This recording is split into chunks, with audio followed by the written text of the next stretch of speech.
Bonjour, dans cette vidéo, nous allons revoir comment déterminer l'image d'un nombre réel ou les antécédents d'un nombre réel par une fonction f qui nous est présentée à l'aide de sa représentation graphique. Lisons la consigne. Dans une première question, nous devons déterminer l'image de -1 par la fonction f.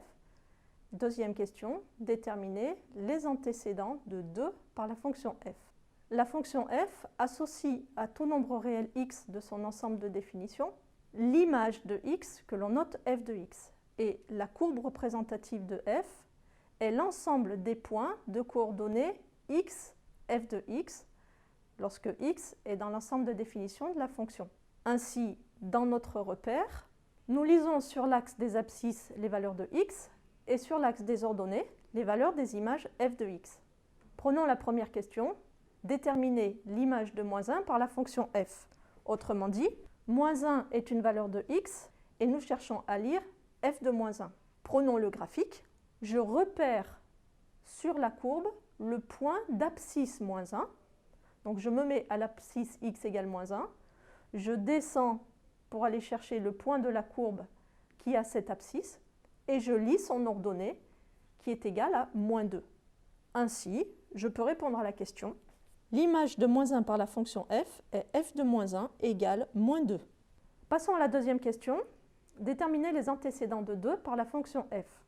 Cette fois-ci, rechercher les antécédents de 2, c'est rechercher les valeurs de x dont l'image serait égale à 2. Cela revient donc à rechercher, s'ils existent, les abscisses des points dont l'ordonnée est égale à 2. Nous nous plaçons donc sur l'axe des ordonnées à 2 de hauteur. Virtuellement, nous traçons une parallèle à l'axe des abscisses à la hauteur 2.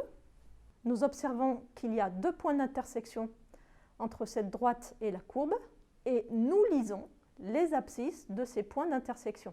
Nous trouvons 2 antécédents de 2 qui sont x égale -4 et x égale 3.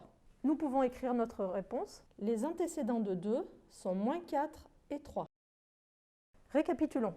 Lorsque l'on cherche l'image d'un réel x par une fonction f graphiquement, on se place à cette valeur x sur l'axe des abscisses et on vient lire l'ordonnée du point de la courbe d'abscisse x.